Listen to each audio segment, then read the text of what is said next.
Chapter 23 of The Prophet by Kahlil Gibran on prayer. Then a priestess said, "Speak to us of prayer." And he answered, saying, "You pray in your distress and in your need. Would that you might pray also in the fullness of your joy and in your days of abundance. For what is prayer but the expansion of yourself into the living ether? And if it is for your comfort to pour your darkness into space, it is also for your delight to pour forth the dawning of your heart. And if you cannot but weep when your soul summons you to prayer, she should spur you again and yet again, though weeping, until you shall come laughing.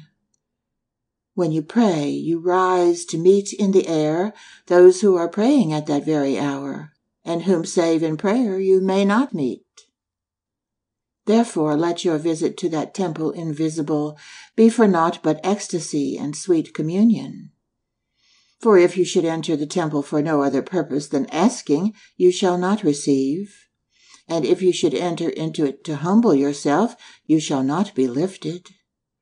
Or even if you should enter into it to beg for the good of others, you shall not be heard. It is enough that you enter the temple invisible. I cannot teach you how to pray in words. God listens not to your words, save when he himself utters them through your lips. And I cannot teach you the prayer of the seas and the forests and the mountains. But you who are born of the mountains and the forests and the seas can find their prayer in your heart. And if you but listen in the stillness of the night, you shall hear them saying in silence, "Our God, who art our winged self, it is thy will in us that willeth.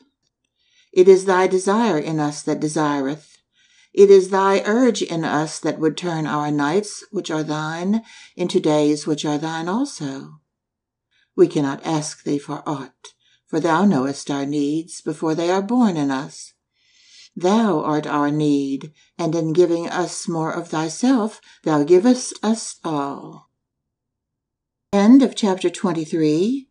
Prayer.